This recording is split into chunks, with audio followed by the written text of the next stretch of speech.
Se donner à Cuba, se confronter à son histoire, s'emballer de ses clichés.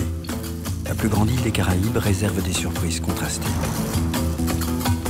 De ses origines espagnoles et africaines, et au gré d'un passé mouvementé, le peuple cubain s'est forgé un caractère généreux, fier et indulgent. Révolution, égalitarisme, parti communiste, les utopies des uns définissent encore aujourd'hui Cuba comme le seul pays à caractère socialiste du monde occidental. Premier regard posé sur la Havane. Carla Talop se dévoile à travers ses ambiances. La capitale de Cuba est le point de départ de son voyage. Une jeune illustratrice de 26 ans, partie à l'aventure sur les routes cubaines. Au fil de ces étapes, elle couchera ses impressions sur les pages d'un carnet. Des dessins, des collages. Les techniques se confondent et les émotions se dessinent.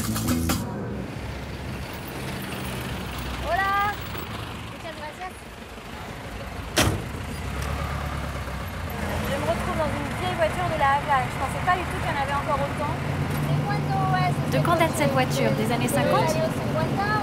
Oui, de 1953. C'est ta voiture? Oui, c'est la mienne. Comment se fait-il qu'il y ait tant de vieilles voitures à la Havane? Parce que beaucoup de voitures sont entrées sur le territoire lors de la Révolution, puis elles sont restées. Les gens adaptent les moteurs et elles continuent de fonctionner. Elle est très jolie. Elle me plaît beaucoup.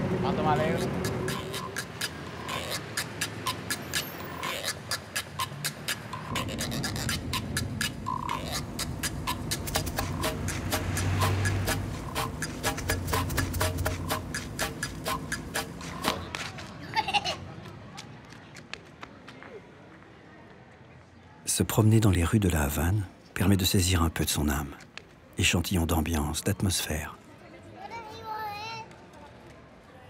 Carla s'inspire, construit son voyage.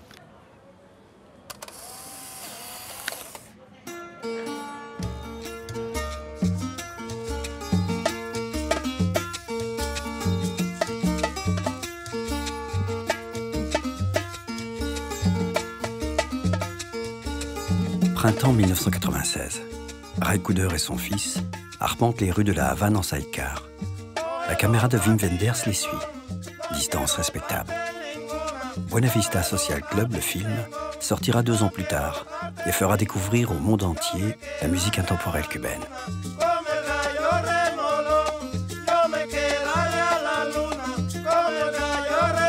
Révélatrice d'un art de vivre, elle rythme encore aujourd'hui l'ambiance des rues de la Havane.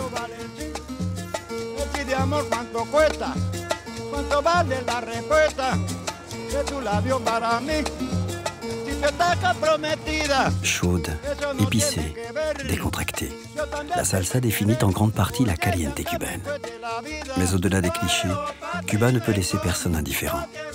L'île s'est développée au fil d'une histoire tumultueuse et se caractérise aujourd'hui par une culture afro-cubaine indissociable de l'identité nationale.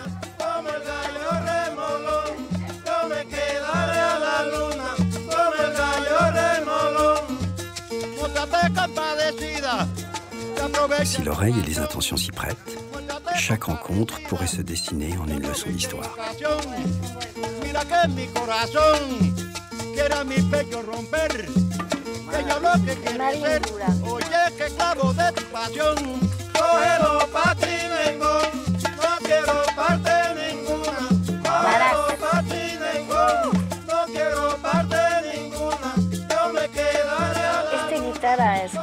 Cette guitare est la guitare de Cuba? Oui, de Cuba. Cette guitare à 3 cordes, c'est typiquement cubain. Typiquement cubain parce que c'était pour la musique paysanne. Avant, c'était considéré comme celle du cœur, celle de la décima paysanne, le son. La décima paysanne et le son traditionnel, la salsa, la guaracha.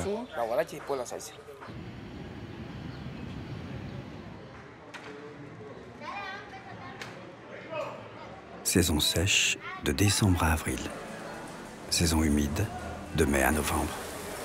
Les 35 degrés de l'après-midi s'oublient le temps d'une averse déterminée, mais éphémère. Le regard se perd entre les gouttes.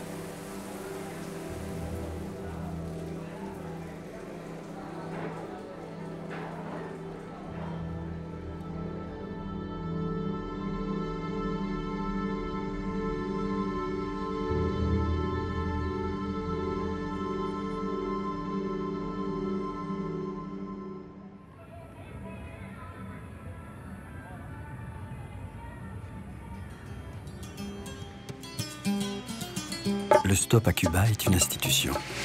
Le pays est suffisamment sûr pour se laisser emmener sur les routes par des moyens de transport locaux.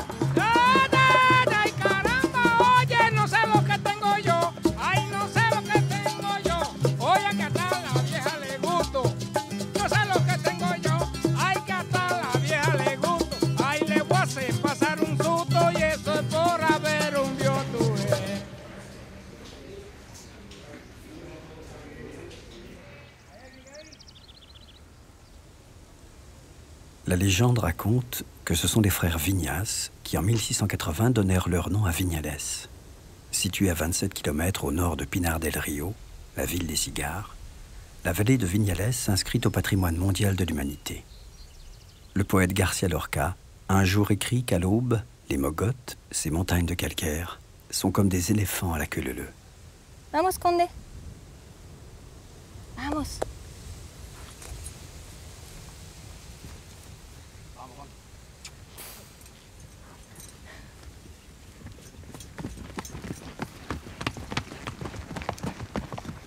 Ici, nous sommes dans les Mogotes de Viñales. Ces fameux pains de sucre, ça me fait penser à la baie d'Along, sans l'eau, ces paysages du Vietnam. C'est magnifique, paisible, serein. On entend les coqs, les oiseaux.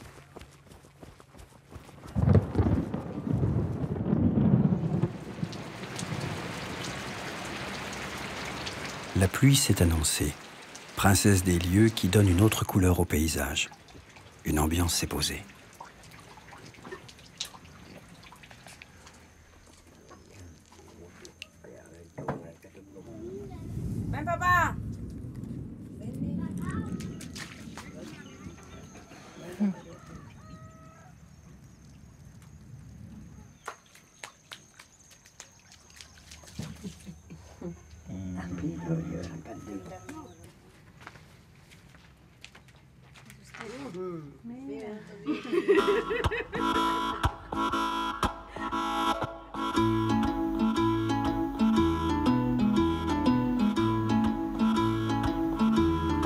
Retour au village de Viñales. L'impression de se balader sans s'appartenir entre les maisons de l'époque coloniale et celles modestes du début du XXe siècle. Le temps semble suspendu.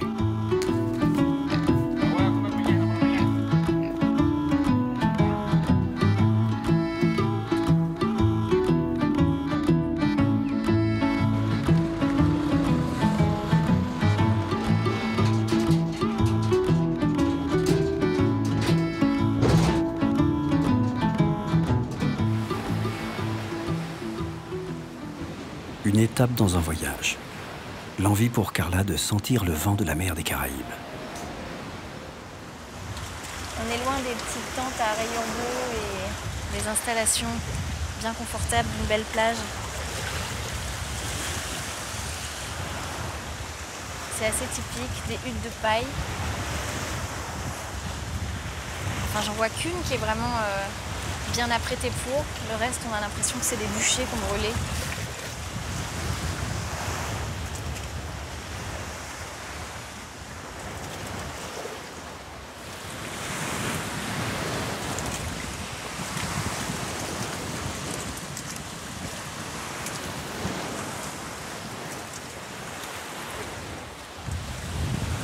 Comment dire le vent que je ressens là, si ce n'est se laisser imprégner par lui et dessiner avec sa direction.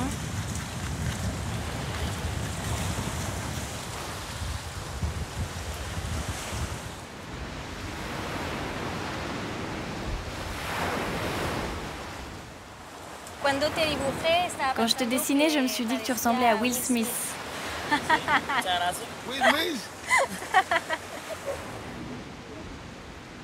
Laisser derrière soi une mer dure et sauvage, loin des clichés des plages paradisiaques. Cuba confirme ses contrastes et dévoile ses secrets. Retrouvez les senteurs du bitume, l'odeur du voyage.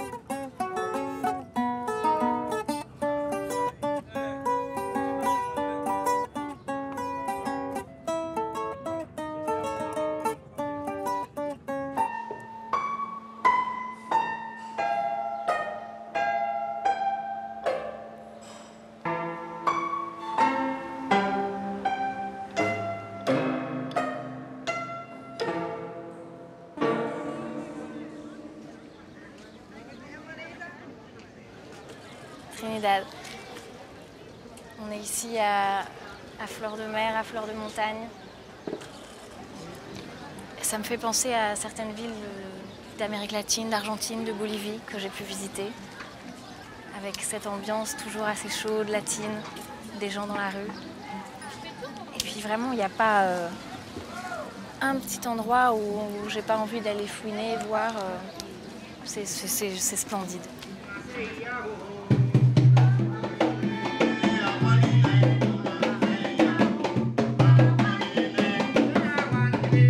Ballet folklorique de Trinidad. J'assiste là aux répétitions d'un groupe de danse afro-cubaine qui est vraiment révélateur justement du mélange de cultures qu'on trouve ici à Cuba. Il n'y a pas seulement la salsa, elle sonne, mais voilà, une danse qui vient de cette culture et religion, un mélange des Africains qui sont venus ici et de ce qu'ils ont pu puiser là.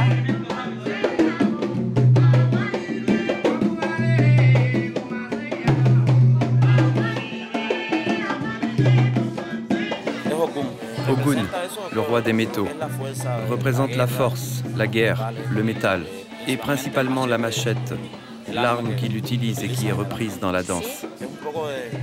Bien sûr, il faut un peu se renouveler. Ce sont les fils et les petits-fils des fondateurs de la compagnie qui se sont maintenus. C'est une tradition qui se maintient. Depuis les premiers qui sont arrivés ici,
pendant ce voyage, je loge au sein des casas particulares. C'est les maisons particulières. Tellement mieux que d'aller dans les hôtels. Parce que, évidemment, on partage la vie des habitants. On n'est pas isolé dans une partie de la maison. On fait vraiment partie du décor et de la vie de la maison.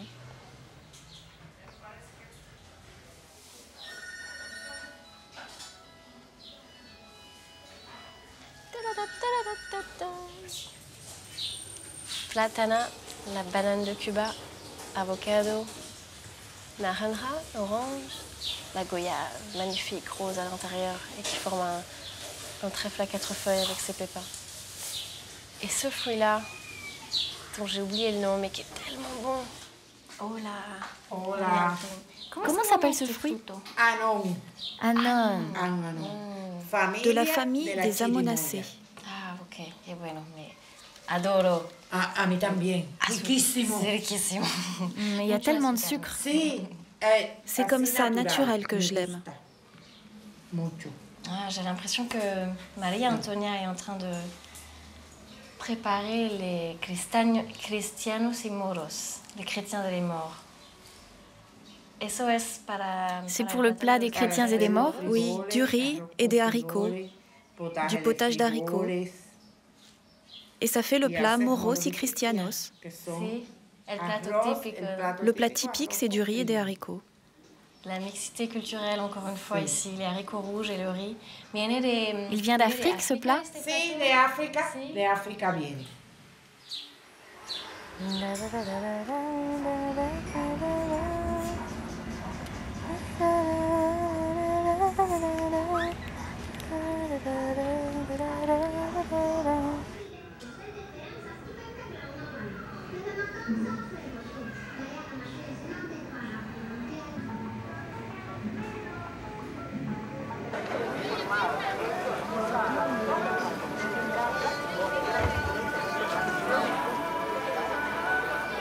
Le marché de Camagüey. En fait, c'est la première fois que je vois un marché depuis que je suis arrivée à Cuba. C'est époustouflant de découvrir tous ces comptoirs. C'est un marché qui dure toute la journée. Et ici, je suis un peu à l'intérieur des terres. C'est un passage que j'avais envie de faire dans ce voyage.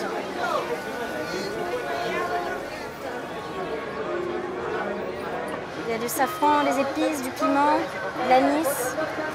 Et moi, je vais agrafer ça sur une page.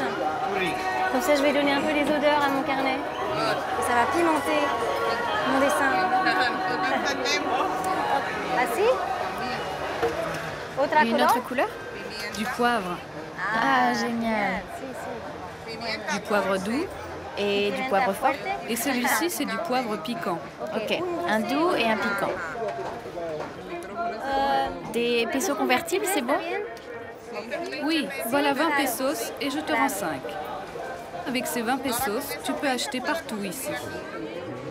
La subtilité de la double économie de Cuba. D'un côté, pour les étrangers, les pesos convertibles, les CUC, et de l'autre, les pesos cubains, les CUP. Tout est beaucoup plus cher pour les touristes qui n'ont normalement pas le droit de posséder le moindre pesos cubain. Les produits se vendent ici selon les règles de l'offre et de la demande. Une particularité pour ces agromercados. Jusqu'en 1994, le gouvernement avait encore la main mise sur le moindre échange commercial. C'est un marché qui brasse du monde. C'est assez impressionnant. Il y a plein de petites scènes de vie dans chacune des échoppes. Tous les gens ont l'air de se connaître.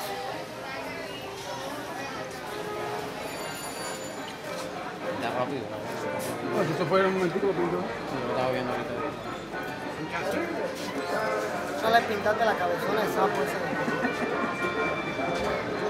Sale el cabezón.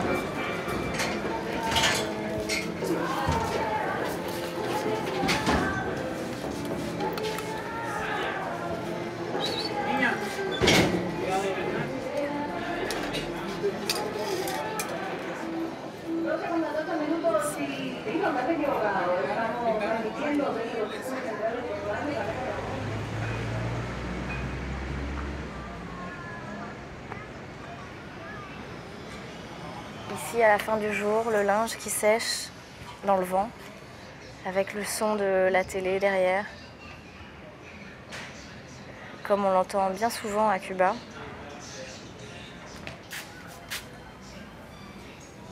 Ah, gracias. Gracias.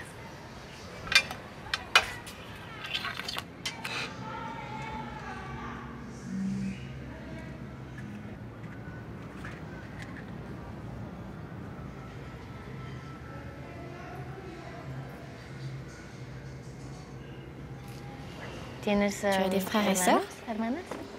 J'ai 2 frères et 2 sœurs. Grand comment? Comme moi? Un peu plus grand que toi. Et l'un d'eux travaille dans la peinture. Ah, comme moi. Et l'autre travaille avec les ordinateurs. Et quel âge ont-ils? Moi? Ah, mes frères. Un a 19 ans et l'autre a 18 ans. Ah, ils sont plus jeunes que moi. Je suis un peu plus vieille. Et celui qui fait de la peinture? Peinture de... Pas tous les types de peinture, mais plutôt comme ça. Oui, des visages, des personnes. Ils se mettent par là et lui, il peint, ou bien sur une chaise, dans une vitrine. Des portraits? Et ça te plaît?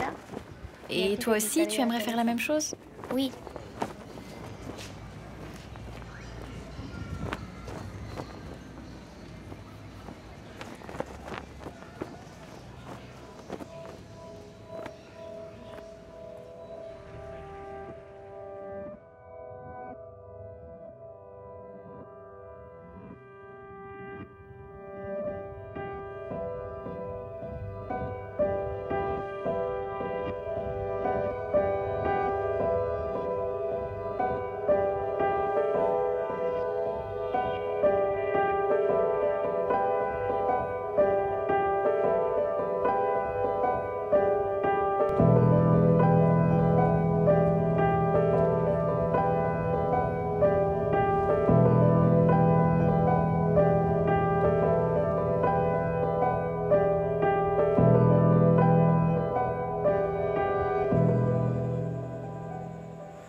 Et voilà Santiago de Cuba. De l'air. C'est encore une ville qui a l'air magnifique. Je la sens vraiment bien, même si je suis crevée. J'ai passé une longue journée de voyage pour arriver ici. Ça me fait penser un petit peu à San Francisco, même si je ne connais pas, mais c'est l'image que j'en ai. Les montées, les descentes qui arrivent jusqu'à la mer, les montagnes au loin.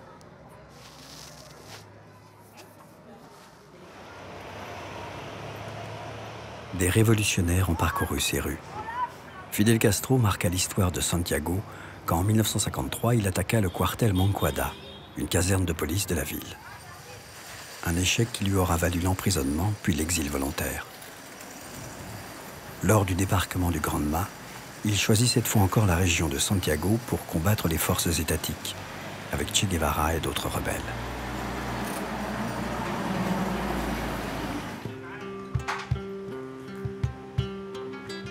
Ah bah super! Une tôle de fer. Ça, ce serait parfait. Hola, ¿podría tomar ese? Para mis dibujos, es para mi trabajo. ¿No le necesita acá? Sí, sí, sí. Muchas gracias.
Santiago y todo Cuba.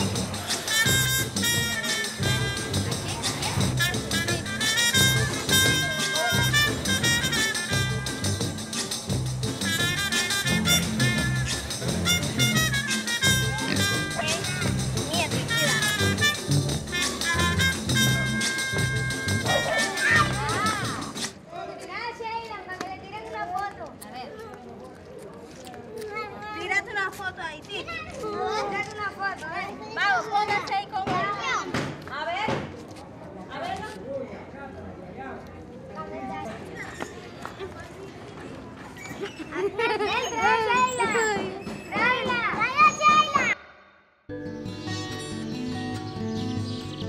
Sheila.